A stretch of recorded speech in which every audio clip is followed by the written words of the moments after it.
2020 में जो हुआ हाथरस की बेटी के साथ, वही रवि के परिवार को फेस करना पड़ा है। इस सरकार में कुछ बदला नहीं है। कानपुर में आईटीबीपी के जवान अपने कमांडर के साथ वहां के और सरकार को न्याय नहीं मिला था, इस घटना को आप किस तरह से देखते हैं? सरकार चाहती है सब लोग अपने हाथ में लेने कानून व्यवस्था।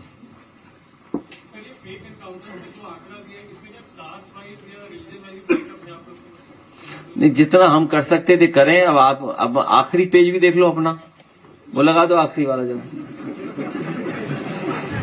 अपना भी तो देख लो। ये सब काम हम ही करेंगे, आप भी तो करो। हम लोगों ने याद है बदायूं की बेटी के साथ जब हुआ था कितना बदनाम किया था आप लोगों ने।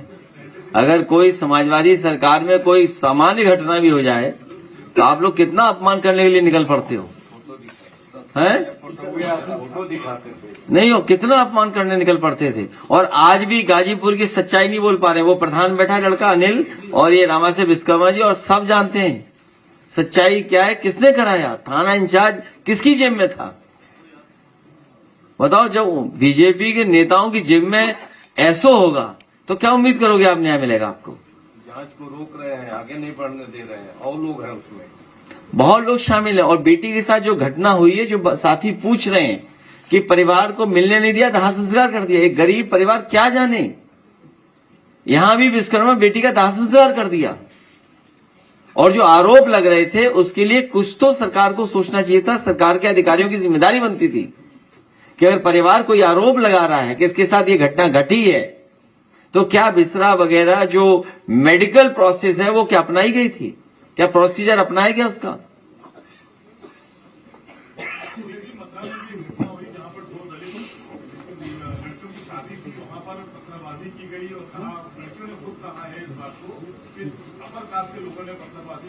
ये सरकार भेदभाव कर रही है, अन्याय कर रही है, बुलडोजर का सहारा ले रही है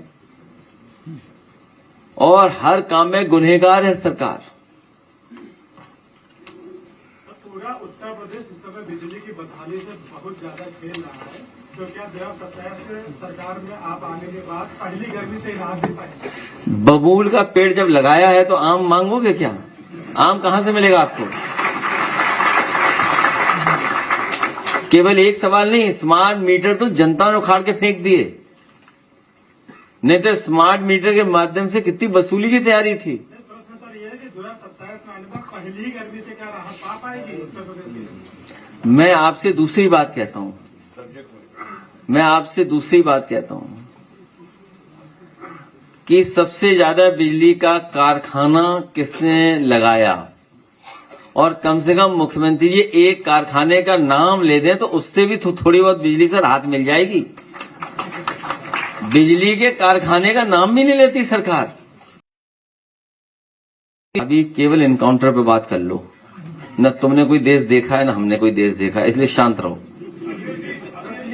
वे मतलब दुनिया में वो देश में हो रहा। अच्छा, बीजेपी के लोग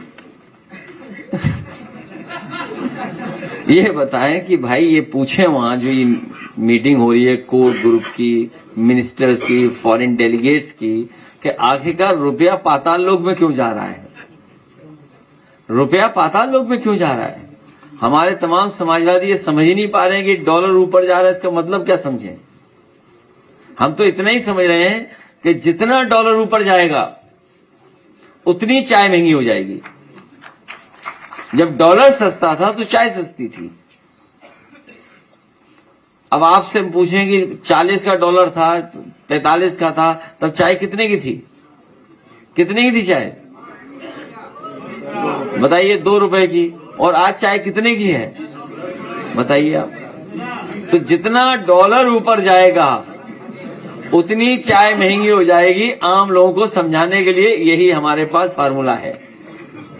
हमें कोई विदेश डेलीगेशन इतनी बड़ी बात अभी यहां नहीं करनी है। योगी जी कह रहे हैं उनके कौन से तार पे? अभी कल की खबर मैंने अखबार में पढ़ी है, हो सकता सही हो गलत हो। गर्मी का मौसम आ गया, बनारस में 120 किलो वनस्पति पकड़ी गई है ठंडाई के लिए। 120 किलो वनस्पति। केवल मुख्यमंत्री जी बिजली के कारखाने का नाम ले दें तो तुम्हें भी राहत मिल जाएगी थोड़ी।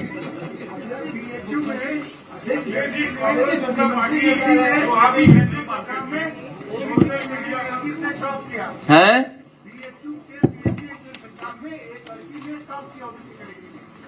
जनरल कैटेगरी दिखाकर उसको डीएवी कॉलेज में बोल रहे कि तुम पीएचडी करो और उसको पीएचडी मेन कैंपस में एडमिशन नहीं दिया जा रहा है। वो ओबीसी आयोग ऐसी है, ओबीसी आयोग में जवाब मांगा है। हालांकि मुझे जो जानकारी मिली है, इस तरह की जानकारी कभी किसी ने मुझे और पहले बताई थी कि कोई पिछड़े वर्ग का टॉप कर गया था। ये तो अभी बात, पुरानी एक और बात है, बीएचयू की बात बता रहा हूं मैं। किसी जमाने में कोई बीएचयू में टॉप किया था पीडीए समाज से, लेकिन उसको पीडीए समाज का स्वीकार नहीं किया गया था।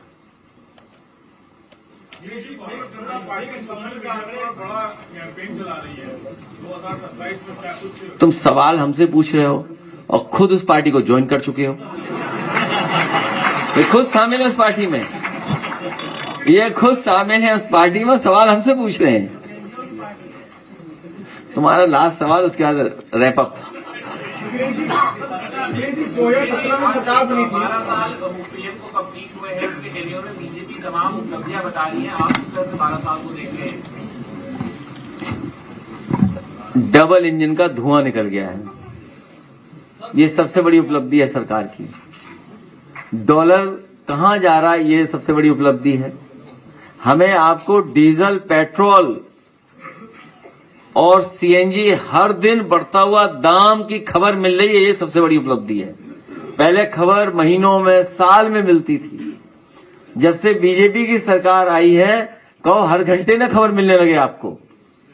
और तब जब कंपनियां मुनाफा कमा रही हैं, ये आंकड़ों से खिलवाड़, अर्थव्यवस्था से खिलवाड़, ये भारतीय जनता पार्टी कर रही है। जैसे फेक इनकाउंटर यूपी में हो रहे हैं, उसी तरह फेक इकोनॉमी के आंकड़े हमें और आपको बताए जाते हैं।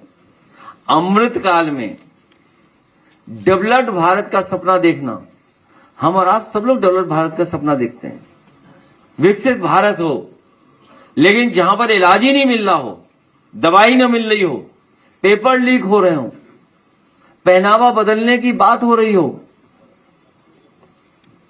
कि आप ये नहीं पहन सकते हैं। डेयरी कॉलेज में आओगे तो आपको ये ड्रेस पहन के आनी पड़ेगी। कौन सी? अगर कहीं मुख्यमंत्री जी ने फैसला लिया फाइल पे, अभी तो गवर्नर साहब का फैसला है, मान लीजिए सरकार ने फैसला लिया तो वो कहेंगे हमारी जैसी ड्रेस पहनो सब, तो हम लोग भी पहनेंगे सब, उसमें क्या है। 2017 में सरकार बनी थी। पहला जो फेक इनकाउंटर हुआ था नोएडा में, जितेंद्र यादव जो ट्रेनिंग थे, आज तक मुझे इंसाफ नहीं मिला है। एक अच्छा खासा सही जो एक परिवार की कमाने का जरिया था, अभी भी वो उठ नहीं पाते हैं। महीने का खर्चा 30 से 40 हजार आता है। पूरी बॉडी उनकी पैरालाइज हो गई है। और जो इंस्पेक्टर था वो जेल गया, फिर छूट के आके नौकरी कर रहा है। वो जिम ट्रेनर का पहला फेक इनकाउंटर किया था बीजेपी की सरकार में नोएडा में। उस समय भी कानूनी मदद या अन्य मदद उस परिवार की समाजवादी पार्टी ने की थी। भविष्य में समाजवादी सरकार बनने पर न्याय के साथ साथ उस परिवार की आर्थिक मदद करने का काम समाजवादी लोग करेंगे। फेक एनकाउंटर के आंकड़े हमारे सामने हैं, जो आपको पता है कि कितना कराएंगे, तो उसी पुलिसकर्मी उन पर कार्रवाई होगी। आपको मैंने अपनी शुरुआती उसमें जो नोट दिया था, उसमें ही मैंने ये कहा था, एक जौनपुर की घटना बताई थी मैंने, पुजारी यादव का, जिसमें फेक इनकाउंटर या गलत इनकाउंटर हुआ था, उसमें जांच हुई, उसके परिवार की मदद की। बड़े पैमाने पे पुलिस के लोग जेल गए थे, अभी भी जेल में हैं। वो पुलिस के लोग सुप्रीम कोर्ट तक भागे, हम लोगों ने सुप्रीम कोर्ट तक उनकी मदद की, और उसका परिणाम ये, वो आज भी जेल में है वो। और दूसरा, मैंने कासगंज की घटना बताई आपको,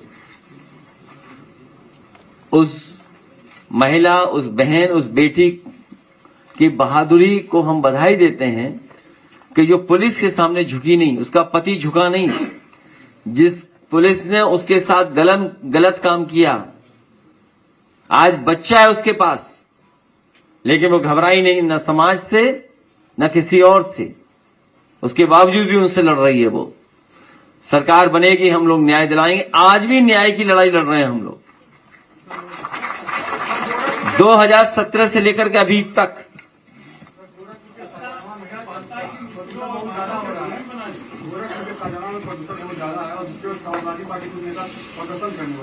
लेकिन वो हाउस अरेस्ट कर लिया गया और वहाँ की जनता बहुत परेशान है, छतों से धूल उड़ रहा है।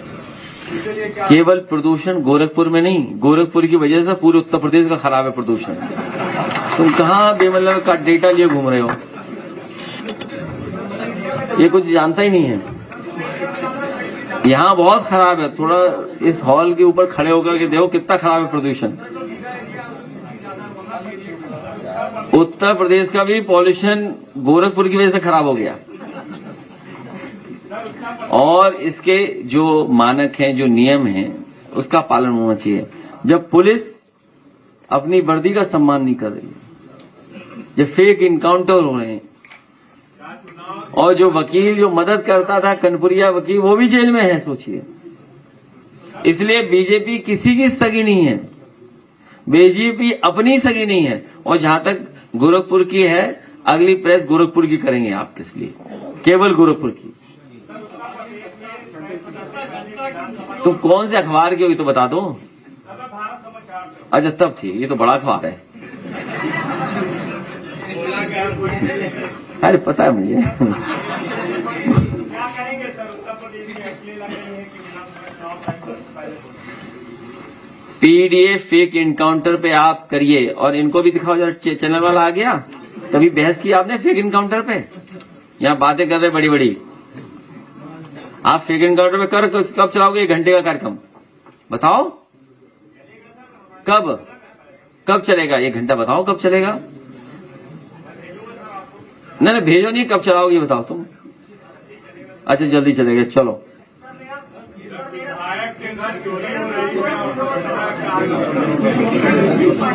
अपना सवाल तैयार करो, नहीं बहुत लोग सवाल पूछने लगेंगे। नहीं आखिरी हमारा। मैं सिर्फ सीएनजी और आम जनता की तरफ से सवाल पूछ रहा हूँ। और कांग्रेस पार्टी लेकिन उसके सपोर्ट में नहीं हूँ, मैं जनता की तरफ। अच्छा ठीक। क्योंकि आज की जनरेशन सिर्फ स्पीचेस नहीं, रिजल्ट कंपेयर करती है। मेरा सवाल ये है, अगर यूपी इतना तेजी से डेवलप हो रहा है, तो फिर बाहर के देशों जैसी पब्लिक ट्रांसपोर्ट और ट्रेन सिटीज अभी तक क्यों नहीं दिखते? तो हमसे क्यों पूछ रहे हो?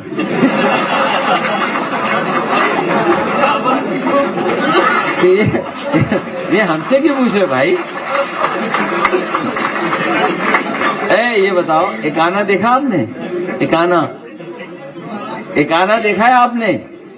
एक्सप्रेसवे देखा है? नेशनल पार्क देखा है? ये गाजीपुर कौन से गांव में आखिरी रुकती है सड़क? हैदरिया और पखनपुरा, मोहम्मदाबाद पखनपुरा तक एक्सप्रेसवे गया है गाजीपुर का हमारा। वहां मंडी बननी थी गाजीपुर के किसानों के लिए। वो ना खड़े रहने दो भाई, क्यों बैठा दो? सीखने आए कुछ। हाँ, ये कौन भेजा तुझे सवाल? कौन है? पहले उसका नाम बता। कौन सवाल भेजा? चैटजीपीटी से पूछ रहे हो? है बेटा? अच्छा नहीं, तो ये पूछ रहे, सीखने दो। नेता बदलते रहे, लेकिन क्या बेरोजगारी और महंगाई जैसे सवाल सच में बदलेगा? तुम जिस समय ये बैठे हुए बदल दोगे, नौकरी रोजगार देंगे हम लोग। और मैं इस पढ़े लिखे नौजवान से कहूंगा कि एससीएल जो बनाया था वो देख के आना। एससीएल, क्योंकि जब तुम चीजें देखोगे तो तुम्हें अनुभव होगा कि हाँ समाजवादी पार्टी बहुत अच्छा काम करती है। तुम कहीं देखते नहीं हो। मॉल गए थे, क्लासियो मॉल किसने बनवाया? आज सवाल हमारा तुम पे है, बोले किसने बनवाया? किसने बनवाया बताओ ना।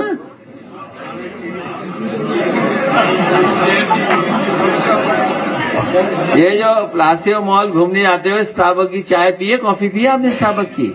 क्या करने जाते हो प्लासियो मॉल में? हैं?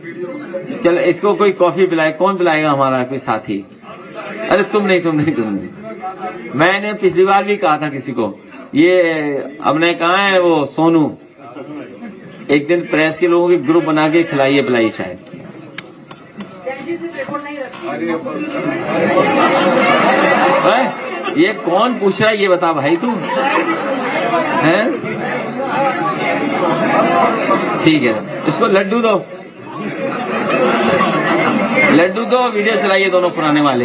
हाँ जय, लास्ट सवाल कहाँ गया हमारा मेरा यू। हाँ हैं? नहीं, तुम्हारे 2 सवाल की जवाब दी, अब नहीं, अब अगली प्रेस में। ठीक है, अब लड्डू दो इसको।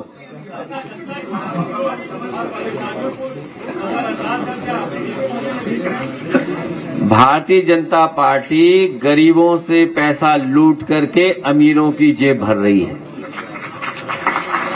ये जो डीजल पेट्रोल महंगा हो रहा है, जरूरत की चीजें महंगी हो रही हैं, या ये फेक एनकाउंटर इसलिए कि लोग ध्यान ही न दें। ये झूठा प्रचार क्यों? आज ये हमारी होर्डिंग लगवा दी, ये पैसा कहां से आ रहा है? ये बड़े बड़े उद्योगपति पैसा दे रहे हैं इनको। लास्ट सवाल हमारे सवाल लेना है। नेता प्रतिपक्ष राहुल गांधी जी ने अपनी थोड़ी पहले बैठक की है तो प्राइवेट की, तो उन्होंने कहा है कि अगले 1 साल के अंदर मोदी सरकार गिर जाएगी, जिस जनता में बहुत से आक्रोश है, इस पर एक तरह का कुछ कितने दिन में गिर जाएगी? उन्होंने इसलिए ठीक कहा, यूपी में समाजवादी सरकार बनते ही दिल्ली गिर जाएगी।